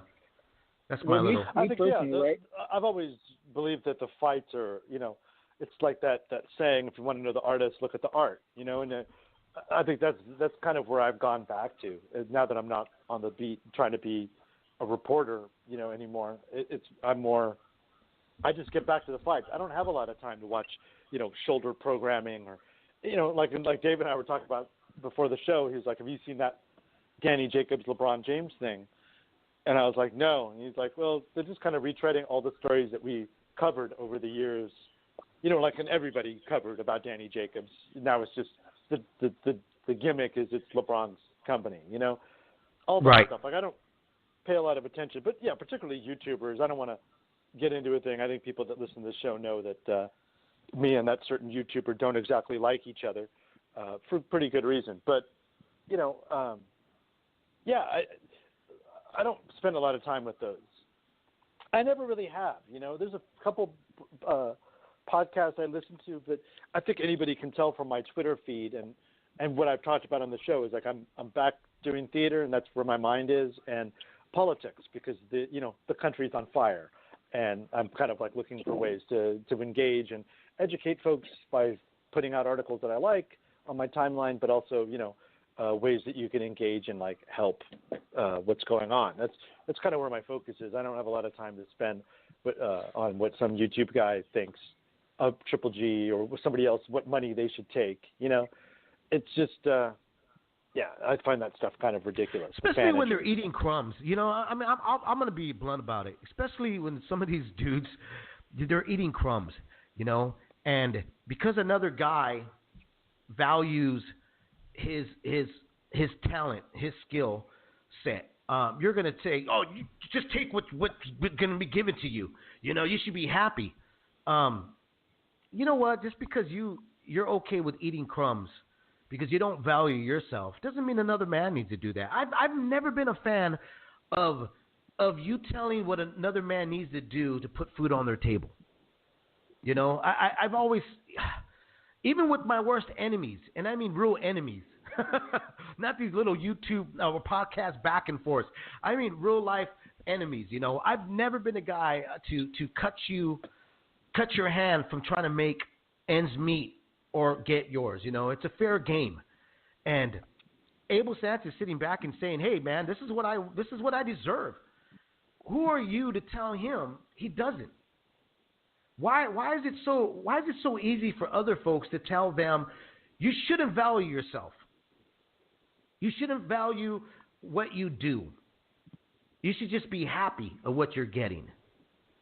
And I don't know. I just never, I look at myself in my career, and I go, if I was to listen to every pendejo out there that told me, no man, you can't do that, you shouldn't do this, I would have never tried to do it. I have a lot of fails than success in my life, but I'm proud to say, dude, at least I tried my ass to do that, And when I got good at it, I wanted to get paid. Who doesn't? That's why I said, if these idiots on YouTube and podcasting, they're telling Abel, oh, you should just be happy with it. Well, when your boss tells you, hey, you're up for a raise, but we decided we're not going to give you that raise, then you shouldn't complain. Because you were quick to tell somebody else to sit down and shut up. Or the company has had a major windfall. We're going to get $100 million, way more money than we ever got. But we're going to need you to take a pay cut to less than half of what you made. How stupid is that, dude? How stupid is that? That tells you the mentality of that person, that they're idiots. And it's like, I could literally, if I sat across from that person, I would be like, all right, well, fuck, man, you must have a lot of shitload of money then to not worry about getting a raise or getting a little bit more extra. Everybody can use a little extra. I don't know any man. It's just like, how do you show, you just don't show grace. Like, pay the guy for the 9 years he's been with him. And the facility. Pay me for what I'm worth. You know what I mean? That's what it comes down to. The idea that Abel didn't bring anything to the table, it's like he's got a very specialized gym way up in the mountains there. It offers solitude, high altitude. He's also got special training implements that he uses. Like, it's apparently all good until it wasn't, Exactly. Very strange. Well, the criticism came out. Go ahead. What were you going to say, Fernando? I don't think for me, he didn't screw over Loeffler either, man. This Loeffler's been quiet about it. But I guarantee you, Loeffler had to take a haircut too, man. That's why I took so long for him to sign back up with Loeffler. He probably had to take a big pay cut too, man. But I'm sorry about the tangent we went off on. This is the best time of boxing of the year, man. I am so happy. Like, last week was awesome. This week is going to be awesome. And then next week we got Navarrete against Dogbe in the rematch. Burchell against Vargas. We're gonna these next 3 weeks, man, are gonna be dope, man. They're gonna be dope, man. And so something positive, man. Fuck the haters. Screw everybody on Twitter, man. I'm honestly, I'm getting off of Twitter, man. I've been on it for a few months, and I'm starting to read it. It's like it turned me sour, man. It made me sour. I love boxing, man. And now I'm arguing with people and stuff, Like, I don't want to argue with anybody, man. I just want to have some fun. Dude, you clown fools. It's just straight up. I mean, I the way people act, it's just like, it's kind of ridiculous on there. That's why, if you notice, like, my feed, I don't spend a hell of a lot of time talking to people anymore. I kind of just put out articles. Hey, read this, read this. Occasionally somebody will ask me something, or I'll throw my opinion out there. But it's just not. It's kind of partisan and cliquey, and I just don't deal with it. Yeah, that May 11th card is gonna be fire. Navarrete versus Dogbe, and then the Burchelt Vargas rematch. That's gonna be awesome. And also Jarrett Hurd versus Julian Williams. It's a very intriguing fight. Yeah. Then we got Wilder. Wilder's always fun to watch. He's gonna be fighting Brazil in May also, right? Exactly. This is what we've been waiting for, man. This is like Game of Thrones, man. This is like the last few episodes of Game of Thrones, man. I've been waiting all year for this, man. I'm excited, man. So let's stay positive. Yeah, actually, I love boxing and. May's fire. Yeah, because you got Wilder Brazil, and the fight everybody's been waiting for, Gary Russell Jr. versus Kiko Martinez. But then you also got Josh Taylor versus Ivan Baranchyk the same day, and Emmanuel Rodriguez versus Leo Nui, and then Billy Joe Saunders comes back, but also you got that Alexander Usyk versus Carlos Takam. I mean, there's a lot going on. Ito versus Herring. Baranchyk versus Taylor. I mean, it's just loaded, man. It's loaded. It's a loaded month. Yeah. There's so many fights. Like, it's kind of insane. Like, even looking this weekend, you got May 2nd on Facebook, the joint, Hard Rock Hotel in Vegas. Yamaguchi Falcoa versus Chris Pearson is on the top of that. But then IFL's got a bunch of fights on, like a dozen fights over in England. But then Saturday you've got the DAZN card, but also the ESPN card. It is just a packed weekend. It's like it's hard for me to keep up at this point. Yeah, there's so many damn fights. It is. It's really hard, man. I got a wife. Usyk is fighting this month too, man. It's crazy. Right. Yeah. Usyk versus Takam. So that's going to be a good fight. It's fire this month. So thank you I appreciate you guys taking my phone call. I gotta get back to work, but I'll be listening in, man, on the download. All right, brother. And you take care, man. Welcome back, man. I always enjoy your guys' show, man. You guys are like straight up, man. You guys are like straight up, dude. You guys, I appreciate that, man. I appreciate you guys' honesty. You don't have to agree with every opinion. I don't feel like you guys ever have like a ulterior motive with your opinions, man. So I appreciate it, man. Thank you very much. That. All right, man. Bye-bye. Thanks. Peace. Yeah, man. You and I guess we took a pay cut too. This after 10 years. Huh? Jesus, but it was voluntary. I'm still waiting for my paycheck. Yeah.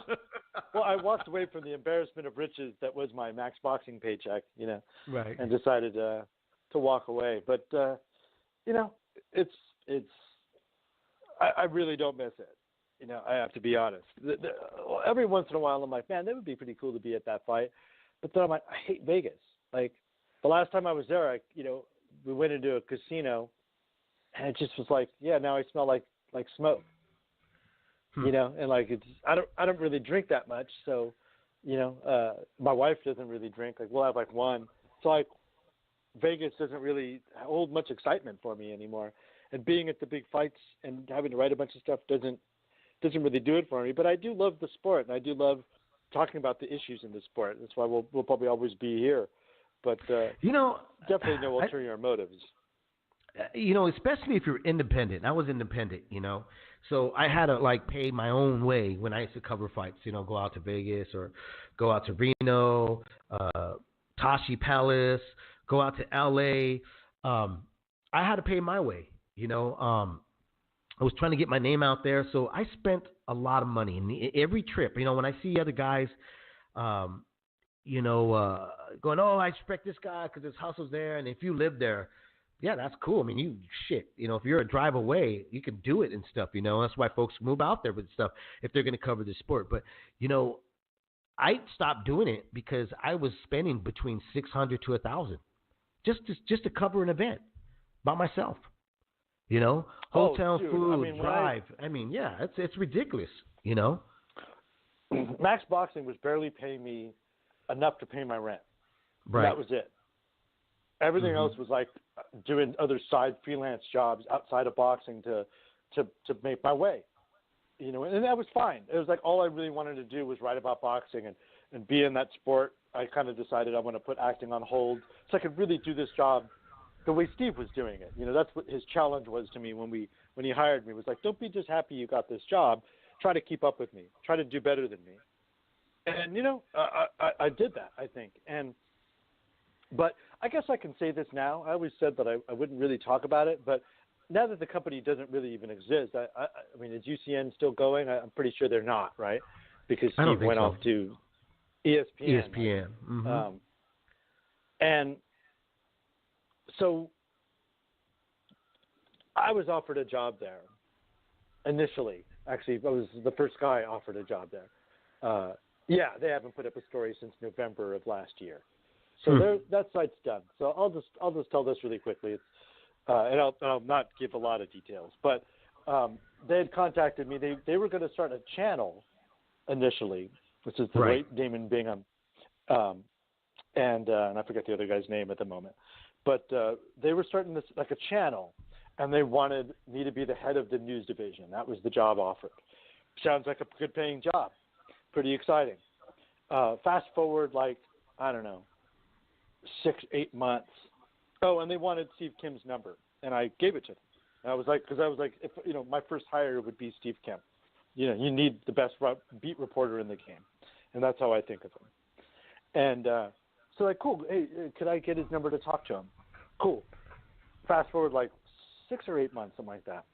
And I was in the midst of getting married and doing all this stuff, and I didn't hear back from them. I figured it's, they were like, it's in the early stages. We'll get back to you. They never got back to me. Yeah, they're trying to gather their shit. Right. Yeah, absolutely. Yeah, and I was, I'm like, okay, and like I said, I was super busy doing other things. And also kind of going, well, how am I going to do that from San Francisco? But I figured they had the budget. So 8 months later, Steve. You were told they had the budget, though. That's why, too, though. If I remember correctly, yeah, you were being told they had the budget. Yeah, go ahead. Yeah, and so they fast forward, and like Steve and I were leaving Max, and they were talking about it, and kind of just and it turned out that they'd been talking with Steve, and they decided, I guess, to throw up a website and just get us out of Max and kind of fast track things. And so I get a call, and I'm told, well, this is what we're going to pay you. This is the offer now, right? The offer was now to be a writer on the website. There was no longer head of the news division. I wasn't being allowed to really pick any of the groceries, as it were. It wasn't even an offer, though. It was just like, it was just a base, like, hey, this is it. This is the salary. This is what you're making. Yeah. $750 a month, a $250 pay cut for Max Boxing to do the same job and actually work harder because we had to actually establish this as a brand. Right. And I was like, and well, you're going to be the editor. Right. Yeah, well, you're going to – actually, I wasn't even an editor. They had hired the editor from Max Boxing, which was not a hire that I would have made because he makes a lot of mistakes and misses stuff. And right. I wanted to get a real editor, I had a couple people in mind. They ended up hiring one of those people as a writer. And I was like, no, that's the wrong hire. You should have been an editor. But long story short, I just said, it's not worth it. They eventually bumped it up to the same salary as Max Boxing, but tried to make me feel a little shitty about it. Like, well, I'll pay you out of pocket and all this crap. And I was like, when you're thinking about doing business with people, you go, right. Let's project 10 years. Do I want to spend the 10 years that I just spent like nearly a decade with Max. I think it was there like 6 years. Do I want to do all that with these people? If this is how the relationship's beginning? And I was like, I'm how good. It's starting? Yeah. Yeah. Hey, let me just throw in a few bucks to keep me quiet. Yeah. A year later, and it was kind of a contentious conversation, and I was being told I was a diva, and you should just be grateful. Oh, and they also offered me 2% share of the website, whatever the hell that means. So I was going to get 2% of whatever they make, I guess. And I was like, yeah, they didn't have stocks or anything like that, right? There were no stocks in. Yeah, I'm like, right? I'm going to get 2% of what, the advertising money? Like, what is this? And so a year later, after turning them down, I get a call from Damon, and he says, his opener is, so you good now? And I was like, what do you mean? And he was like, you good now? Like, you seemed a little upset before. Like, you calm down? And my response was, "That's a horrible way to begin renegotiating with me." Yeah, you good? And, you're gonna take that extra change I was thrown good at you, before. man? I've been good for a year. Yeah. I was still doing video over like Snack. Yeah. Shooting videos there, and and so I just walked away again. So that's why it's so strange. That's why I say to me. I was Go worth ahead. more than a pay cut. It's a long story short. Yeah, and that's why I find it so strange that if you know the hustle in this game of putting up videos and putting out of pocket, right?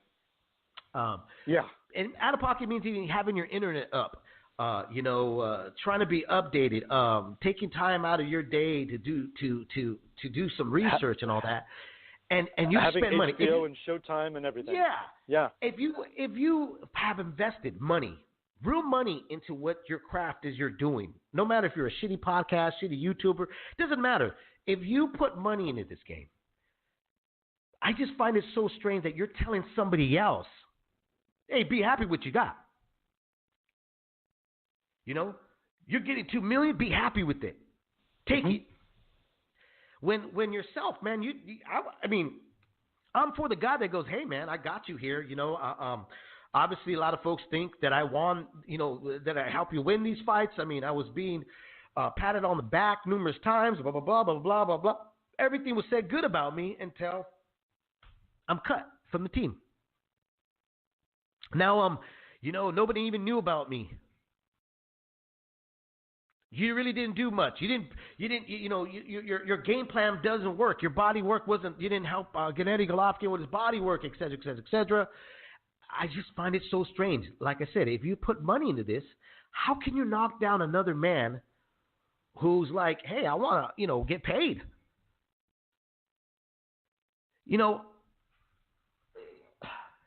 I don't know. Should we talk about that story about that time, Gabriel, that we got offered to do a TV deal, and then we turned it down because a particular fighter was involved in it? Should we talk about that a little bit, just to kind of show folks about when we talk about integrity and some people. I mean, look, I don't even know if it really goes with what we're talking about. I don't even know if it really goes with what we're talking about, but since we're but it's about.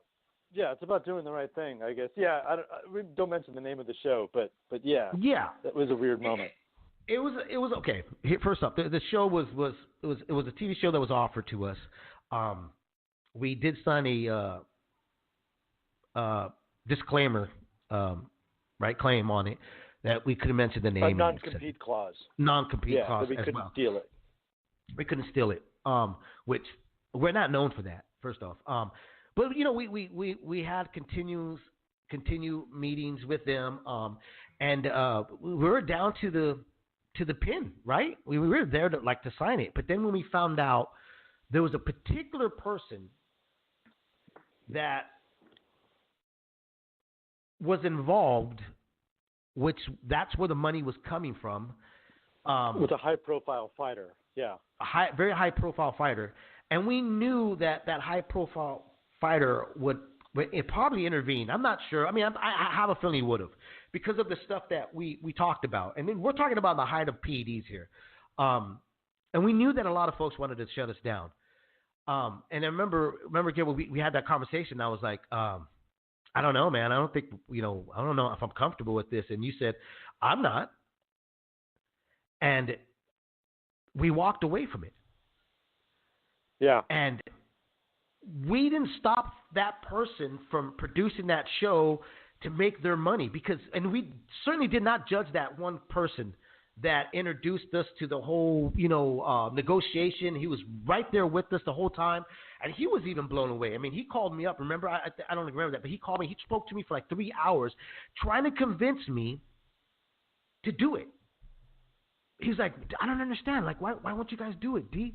Do it. This is a great opportunity. And I said, I know it's a great opportunity, but what it's going to do is just going to strip away all the stuff that we've been saying. And we don't want to be censored as well either. And that was one of the main things in that, that we stressed. Remember, we're like, we can't be censored. Yeah. And so when that person went off, it. Remember? And when that person went off and got another guy to do it, And that person was a friend of ours, I mean, he started to become a friend, I believe. To me, he started becoming a friend, and he was like, "Well, I gotta go with it, man, and I gotta get paid." And I could have been like, "What? Like, oh man, where's your integrity, bro? Where's this?" But instead, I was like, "Look, brother, all the best luck. We all got to put food on the table." And I think, and that's and you notice I never talked shit about UCN. I was like, you guys do your thing. Right. I didn't end up promoting them, but how many other boxing websites do I promote? None. So, it was, and my name got trashed after that decision too. There was people that, Steve Kim fired you, or Steve Kim didn't want you, and nothing could be further from the truth. Steve even told them after I turned them down that, hey, I'm going to leave the door open to hire him if we can, and I'll always, be loyal to Steve about that, for that. But it just came down to, and it's not like I'm about the money, but like you're right. One of my questions was, who's going to fly me? Are you guys going to fly me to the fights? Are you going to pay my expenses? They're like, no, you got your own expenses. I'm like, so I'm going to do that with $250 less than before. Like, what are you, crazy? Like, that's not going to happen. That, and, I was in a new city, so a lot of my freelance stuff went out the window when I moved. So, it is what it is. Like I said, I had no problems with the decision I made, but it was on the same subject of taking a pay cut, and yeah, when you've built your brand and when you feel like you're worth more, I'd rather take nothing than less than what I'm worth.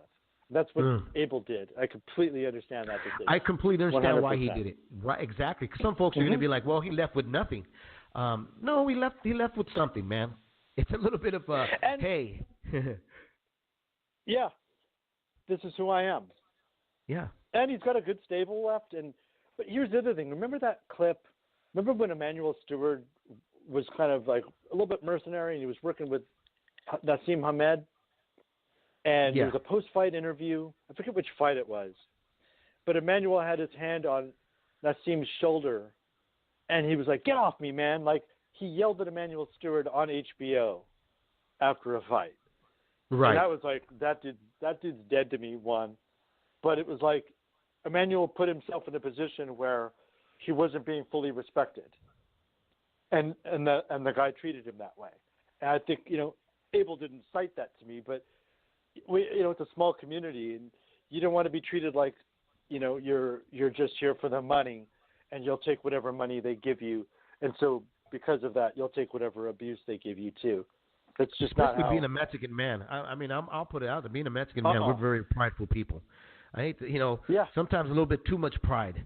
And so I completely understand where Abel Sanchez is coming from, because I tell you what, I've walked away from jobs or just certain situations. I've actually said, well, then fuck you. I'm out of here. I'll go across the street, because it's the principle. Sometimes it's not about the money. It's the principle. And when it comes down to Sanchez, this was the principle. Yeah, he lost money by not taking the low end of it. But at the same time, he walked away with something which is a little bit where a lot of folks wouldn't do, is sell their soul, because eventually, you know what, man, here, let me tell you this. When you accept something that you're not fully committed to, or you feel like you're a little shaft on, what comes after that is animosity and resentment. And I think Abel is old enough to, we're talking about an older gentleman who's ran around the block numerous times that says, you know what, I don't want to do that. I don't need that in my life. I don't need to wake up every morning being reminded that I'm not getting paid for what I'm worth. If I'm going to get shit money, well, I might as well, not shit money, in terms of everybody else, because everybody seems to have like a big bank account. They can afford not having an extra $2 million in their banks, right? But Abel's like, well, if I'm going to get paid less and work more, I might as well just stick with the stable I have and get paid what and then still feel like I have control of my career. Anyways, let's talk about our pick here, man, on Leaving the Ring of Danny Jacobs and Canelo Alvarez. Lemieux's not going to be on the card. He had a hand injury, so that we can't talk about him. But what do you see happening between those two guys, man? What do you think is going to happen on Cinco de Mayo weekend at the MGM? The T-Mobile. This is the T-Mobile Arena. T-Mobile. My bad. MGM, Yeah. Right? Yeah, it is at the MGM, but it's the T-Chernobyl, as they call it. Man, I actually haven't made a pick here. I'd like Danny Jacobs. I'm not crazy about the weight thing. I think that's going to hamstring him a little bit, and he's going to be a little bit weaker. I think Canelo knows he can carry some extra weight, so coming back to 160, I think he's going to be okay. But that's also interesting that he's coming back down in weight. What's he going to be like? He looks strong. He's got that knee brace, but he always does now. I think Danny brings more tools to the table than anybody he's faced in a long time. He's mobile. He's got a good right hand, decent left hook, but it's really a good jab, and he can fight out of either stance and is effective doing so. I think he's sometimes more effective as a southpaw. I've seen him to throw Triple G quite a bit and make him pause. But that surprise at the top level is gone, and I'm sure Canelo was prepared for it. Those judges like Canelo. It's his kind of home base at this point. The money's with him. But, Danny's got a good promoter in Eddie Hearn, so he's been around the block a bit.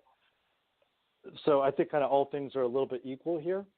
Canelo's only a slight favorite. Man, I don't know. I put it all on the table, but I haven't convinced myself that one way or the other somebody's going to win. I could see Danny winning, but I could also see Canelo catching him with something and putting him down and taking that decision, or even maybe getting a stoppage win. But I tend to think Canelo's not that kind of puncher against natural middleweights. So I think it's going to go the distance. I think it's going to be a close decision win. I'm not sure for who yet. So I'll wait for your. I think Canelo can get the KO. I think Canelo can get that KO if, depending on what game plan Danny Jacobs comes out with. You know what I mean? Like if Danny says, you know what, this guy's only been in the middleweight division for 2 years. He's still fresh, it's new. He's got a knee brace. I want to show him who's boss. Let me get in there. Let me attack him the way I did to Peter Quillen. Let me see what I could do. I think that's the way he can get caught by Canelo. Because I think the more natural and more gifted counterpuncher, in my opinion, is Canelo Alvarez. Who's not the natural presser is Canelo. And I think if Danny goes out there and says, let him press me the way he tried against Lara, Trout, Floyd, let him press me and let me outbox him with athleticism. I think it's more in the favor of Danny Jacobs. I think that's the route they should be thinking about doing, in my opinion. And occasionally touch Canelo's body. Because I think Canelo's game plan is to get in there, is to work that taller frame of Danny Jacobs, to chop him down so that he's not as mobile. That would be Canelo's game plan. And then, Canelo might do the rope-a-dope a little bit here too, Gabriel. I thought about that as well. Canelo was pretty good in sucking you in and trying to throw some big shots, He did it with Gennady Golovkin in the first fight, and Gennady was having trouble landing some big shots on him when he was on the ropes, Versatile-wise, I tend to believe they're kind of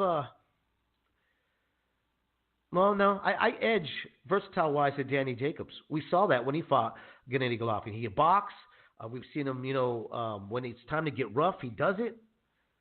Canelo, when we've seen that he has to be the pressure guy, he still hasn't dialed that in yet. I don't know what you think. I don't think he's dialed in being the pressure fighter. Even when he did it with with Gennady Golovkin in the rematch, he didn't have to find Gennady. Gennady went to him in those first couple of rounds. And then when he had to find Triple G, it was difficult for him. That's true. That is true. He hasn't, we haven't really seen him cut off the ring. Even with like Miguel Cotto, Miguel was able to extend that fight by moving around, and he didn't cut off the ring and like finish a smaller guy. Granted, Cotto has a lot of craft, but still, and they were even fighting at a lighter weight that benefited Canelo. But although now that they've let the weight, let his weight go up, maybe he was kind of compromised at the lower weight. But Liam Smith, I think he was able to do it, but Smith is always kind of there too, So I think you make a good point. I think I'm going to go with the upset special here, Dave. I think I'm going to go with Danny Jacobs by split decision. Call me crazy, but people like De La Hoya says, anybody can lose in Vegas. And, this is the zone where there's, multiple champions. It's a new business. And, Canelo has shown that he can lose and come back, especially if it's a decision that wouldn't be the end of the world. But I think Danny could be busier. I think he can let his hands go at distance and not stick around for the receipt. And, he's got a great trainer in Andre Rozier. He's got underrated strategist. They had a great game plan against Triple G. I thought they executed it. Watch the last 20 seconds of that fight. You'll see that Danny actually hurt Triple G, and Triple G's legs would go a little bit, especially when Triple G tries to throw the last punches of the fight, and he kind of falls into Danny. I think Danny's got late power. He showed that against Caleb Truax. And I got laughed at for saying that was a good win, knocking Truax out in the 12th round. But that experience you cannot buy on trees. You can't pull it from the tree. No. You can't buy it at the store. And Truax went on to win a world title. And as I said, that win gained upon reflection. It gained over time. So, I'll go with Danny. You kind of have to go with the guy you came with sometimes, and I've been championing the guy for a long time. This is his big moment. And maybe he learned from we're going to find out what he learned from the Triple G fight, and if that comes back to haunt him. If he wants to get in there and, press a little bit more, will that come to haunt him with an uppercut from Canelo that puts him down? I think that's the punch that Danny has to look out for more than any other, is the sneaky uppercut of Canelo Alvarez. When you look at the runs with Canelo, when he's frustrated, he doesn't have a poker face. When he fought Floyd, you could see the stress on his face. When he fought Laura, you could see the disappointment he had in his face. When he fought Trout, even though he got the win, and he even hurt Trout, you could still see that he was trying his hardest to get something big to happen for him in those fights. Danny Jacobs, the one thing we could say about Danny Jacobs at this moment right now is he is a bit older. His legs are a bit older. He's not as mobile. Even when he fought Triple G, he slowed down in those mid rounds because there was a lot of movement. His last fight, he got touched a lot, but he was able to get a KO. But he was there to be touched. My concern is that how conditioned is he going to be, especially with this clause of dehydration? How much is that going to affect him? Not being able to be the full blown of what you normally would come in at 170 or plus. If Canelo is able to touch his body, I could see the head falling. But if Danny Jacobs trained to move for 12 rounds, to have a solid game plan, which is to use his jab, maybe even switch it up to a lefty occasionally, but to really keep Canelo at the end of his punches, it's going to be a tough night for Canelo because he's going to have to switch into that pressure fighter, and he's going to have to learn how to cut that ring pretty quick to get a decision on this. I know a lot of folks are saying like, oh, Canelo's got the upper hand. He always gets to his judges. Golden Boy bought out the judges, et cetera, but always leaving out that it was Gennady Golovkin's team on the rematch that they picked out the judges. Man, this is a tough fight. It's a 50-50 for me. I like Danny's athleticism. I like his height. I think he's a big, strong middleweight. He's been in that division a lot longer. To say he doesn't have the experience, I think he has all the world experience. He learned a lot from Pirog when he got knocked out later in the rounds. He's learned a lot on how to deal with situations outside of the ring. Being said with Canelo, same mentality. Knows how to brush off situations and negativity off his shoulders. We have two complete professionals stepping in on Saturday night, Gabriel. This is a tough pick for me, man. But I know you're going with the upset special. I'm going to go with Canelo. I think Canelo has the ability to stop a Danny Jacobs, do something that maybe Gennady Golovkin couldn't do. And reason is because Gennady Golovkin is who he is now, is not a body puncher. He's a headhunter. He's fallen in love in being a headhunter. I think Canelo, to me, is the more complete fighter. When you do decide to trade with him, he knows how to slip the punches in front of you. He's got better head movement than the last two opponents that Danny Jacobs has faced. I like I like the fact that Canelo mixes his punches. He doesn't fall in love with one punch at a time. He likes to put it together. And when he likes to paint, he paints a Picasso.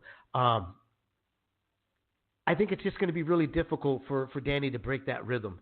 Prime for prime, these guys are both at it. This is to me is one of the most anticipated middleweight fights to happen. So I know you're going with Danny Jacobs. I'm going to go with Canelo, man. I'm going to go with Canelo, 10th round stoppage over Danny Jacobs on a fantastic tug of war, back and forth. And believe me, Danny Jacobs is not going to go laying down. He's going to fight his ass off in this fight. I see Danny's really hungry, but sometimes you can be blinded with hunger rather than with strategy. That's a solid pick. It may make me regret mine this weekend. I'm going to have to stay on off of social media, too. That Saturday night's my opening night, like 8 o'clock. And I'm not going to do it to myself. I'll be staring at the phone like right before I go on stage. So right. I'm going to have to do a late night viewing after the show. Like everybody's going to want to party, and I'm going to be like, I got to get out of here. I got to go see the fight. But thanks to the Zone, I could watch the fight at the bar. So yeah, that's going to be true. Exciting. It is. It is, man.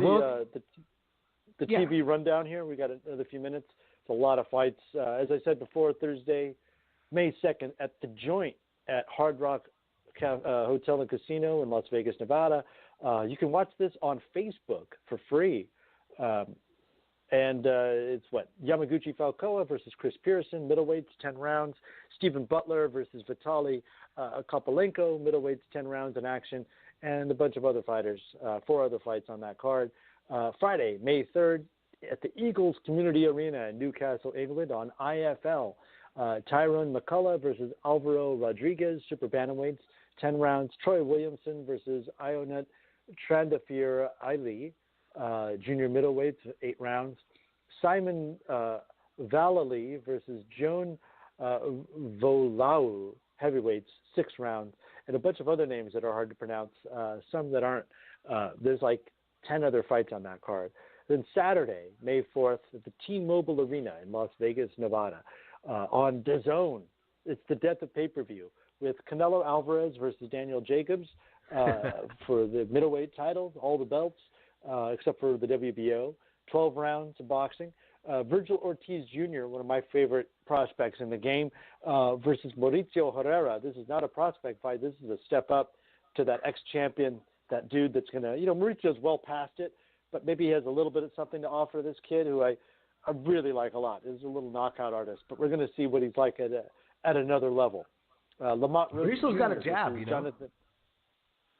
What's that? Mauricio still has a jab, and he's still got some of that weird timing, He does, yeah. Yeah, I mean, he I'll be curious to see the one thing that goes in boxing mostly is your legs, and that's the one thing. And Mauricio had, before taking his hiatus for a bit, I mean, he was going through some wars, he fought some real tough opposition. So I wonder if the rest, I mean, he fought, how long ago? A couple of months back, right? No, last year, wasn't it? He fought last year. And he did all right, but you could see there was something missing. So, this is he could pose problems, or it could just be his days have gone. Saddam Ali, it was last December against Saddam Ali, and he looked like the milk had gone bad, Yep. He's not fighting all that often anymore. You've got a couple fights in 2017, a couple fights in 2016, only one fight in 2015, and only one fight in 2018. So, I'm very curious about how sharp he's going to be. But still, there's something to get, to be learned from a veteran like that. Roach Jr. versus Jonathan Oquendo. I think that's a pretty exciting little fight. Super featherweights, 10 rounds. Joseph Diaz Jr. versus Freddie Fonseca. Super featherweights, 10 rounds.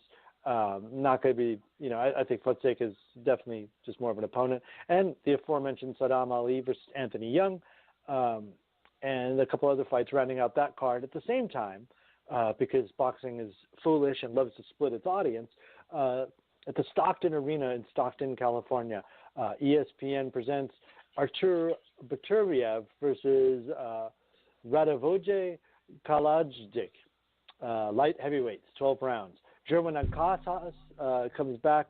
Jerwin, I'm not Manny Pacquiao Ancajas, I should say, versus Ryuichi Funai, super flyweights, 12 rounds.